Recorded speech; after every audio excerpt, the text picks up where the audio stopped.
तुम्हा सगळ्यांना दिवाळीच्या हार्दिक आणि आरोग्यमय शुभेच्छा। हेल्थ इज वेल्थ हे वाक्य कितीही गुळगुळीत वाटलं तरी खूप खूप महत्वाचं आहे। याची प्रचिती माझ्यासारख्या डॉक्टर्सना रोज प्रत्येक पेशंट पाहताना येत असते। कारण कितीही पैसे घालवले तरी एकदा गेलेलं आरोग्य पुन्हा मिळवता येत नाही। भारतीय संस्कृतीचा उद्देश उदात्त आहे।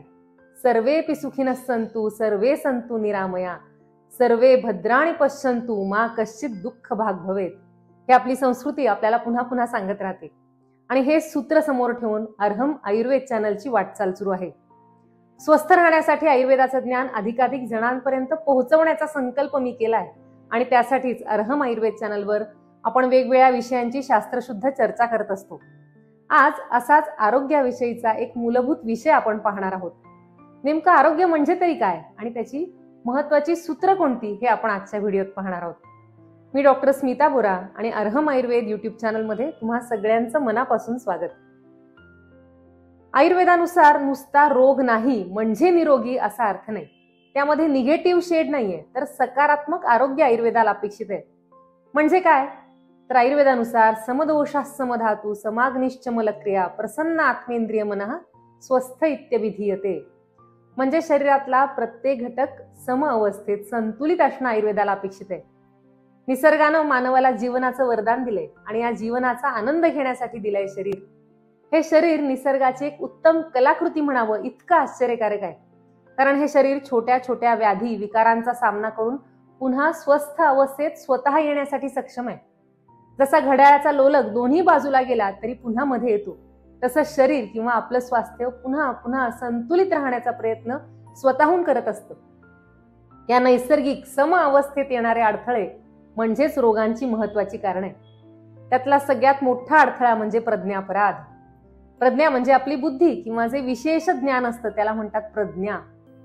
धीधृती स्मृती विभ्रष्टः कर्म यत् करुते अशुभम प्रज्ञापराधम तम विज्ञात सर्व दोष प्रकोपणम। म्हणजेच बुद्धी, धैर्य आणि स्मरणशक्ती यांना बाजूला ठेवून यांना भ्रष्ट करून मनुष्य जे काही कर्म करतो तो प्रज्ञापराध। त्यामुळे सगळ्या दोषांचा प्रकोप होतो। यालाच आपण बोलीभाषेत काय म्हणतो? कळतं पण वळत नाही। म्हणजे आपली बुद्धी किंवा स्मृती यामुळे आपल्याला एखादी गोष्ट करणं आपल्यासाठी योग्य आहे, हितकर आहे हे कळत असतं, तरीही त्यांना बाजूला ठेवून आपण अयोग्य गोष्टी पुन्हा पुन्हा करत राहतो, ज्यामुळे अनारोग्य ओढवतं।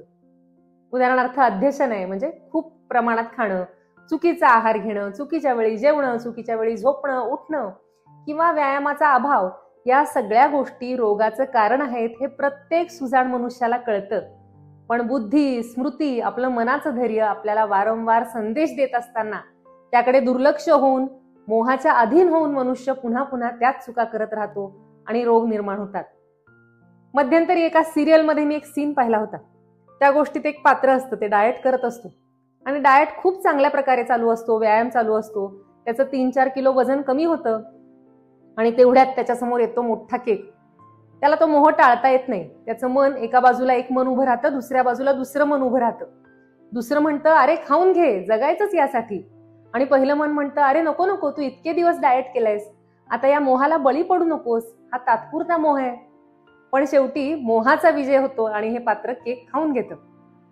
तर हा सीन बघताना माझ्या मनात आलं, आपल्याही सगळ्यांचं वारंवार असं होतं ना, की एक मन म्हणतं की हे करणं योग्य नाही बरं का, पण दुसरं मन आपल्याला मोहात पाडायला बघतं आणि बरेचदा आपण मोहाला बळी पडतो। हाच आहे प्रज्ञापराध। बहुतांश रोगांचं कारण हेच आहे। सध्याच एक उदाहरण पहा बरं का, की आपण मोबाईल पाहत असतो, रात्री उशीर झालेला असतो, एक मन आपल्याला म्हणतं उद्या सकाळी लवकर उठायचंय, व्यायाम करायचंय, आता फोन ठेवून द्यायला हवा। तेव्हा दुसरं मन उभं राहतं आणि म्हणतं नाही नाही, थोडा वेळ पाहायला काय हरकत आहे, आता अगदी थोडाच वेळ। असं करत करत ती वेळ कधी वाढते हे स्वतःच्याही लक्षात येत नाही। माणसांशी कनेक्टेड राहण्यासाठी निर्माण झालेलं जे साधन आहे ना फोन, ते स्वतःला मात्र स्वतःपासून डिस्कनेक्ट करते आणि त्यामुळेच अनेक रोग निर्माण होत आहेत। माणूस जर स्वतःशी कनेक्टेड राहिला तर एनर्जी लेवलवर आनंदी राहील, स्वस्थ राहील। स्वस्थ म्हणजे ही एक एनर्जी आहे, हेल्थ ही एक एनर्जी आहे। स्वतःशी कनेक्टेड राहणं, स्वस्थ राहणं हे पूर्ण स्वास्थ्य आहे। असो, आपले भारतीय सण आहेत हे या निमित्तानं अंतर्मुख होण्याची एक संधी आपल्या प्रत्येकाला देतात, ती आपण घ्यायला हवी। आजूबाजूच्या वातावरणाचा, आपल्या प्रत्येक निर्णयाचा, विचाराचा, भावनांचा स्वतःच्या शरीरावर मनावर काय परिणाम होतोय याचा मनापासून विचार अभ्यास करणं हे प्रत्येकाचं कर्तव्य आहे.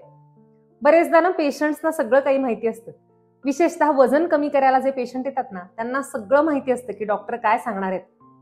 पण शेवटी सांगणं इतकंच डॉक्टरांचं काम आहे. त्यावर अंमलबजावणी करणं न करणं हे त्या व्यक्तीच्या हातात असतं. त्यामुळे स्वस्थ राहण्याचा बहुतांश वाटा किंवा जबाबदारी स्वतःची आहे.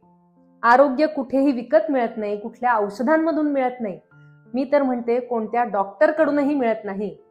डॉक्टर रोग बरा करू शकतो आणि स्वस्थ राहण्यासाठी एक मार्ग दाखवू शकतो. त्या मार्गावर चालणं हे मात्र त्या व्यक्तीचं स्वतःचं काम आहे. स्वस्थ राहणे हे प्रत्येकाचं मनोरथ आहे. पण संस्कृतमध्ये म्हणतात ना, उद्यमेनहि सिद्ध्यन्ति कार्याणि न मनोरथई. म्हणजे स्वस्थ राहण्यासाठी प्रत्येकाला काही ना काही उद्यम म्हणजे प्रयत्न अविरत करायला हवा. नुसते मनोरथ पुरेसे नाहीत. भारतीय संस्कृतीमध्ये आत्मदीपो भव असा संदेश दिलाय. म्हणजे स्वतःच स्वतःचे दीप बना. हा दिवा फक्त बाहेरची वाट उजळणारा नसावा, तर आपले मन उजळणारा असावा. मनाच्या कानाकोपऱ्यात बरेच जळमट, बरेच निगेटिव्ह विचार, भावनांचा कचरा जमा झालेला असतो. तो शुद्ध करण्याची हे सण म्हणजे संधी आहे. भारतीय संस्कृतीनुसार पंचकोश ही फार महत्वाची संकल्पना आहे. म्हणजे आत्मशुद्धीसाठी आधी अन्नमय, प्राणमय, मनोमय, विज्ञानमय आणि आनंदमय कोश यांची हळूहळू शुद्धता करायला हवी, एनर्जी वाढवत न्यायला हवी.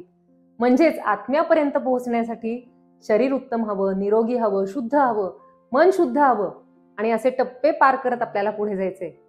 आयुर्वेद हा असा वाटाडा आहे जो मन आणि आत्म्यापर्यंतच्या प्रवासात आपल्याला निरपेक्ष मार्गदर्शन करतो.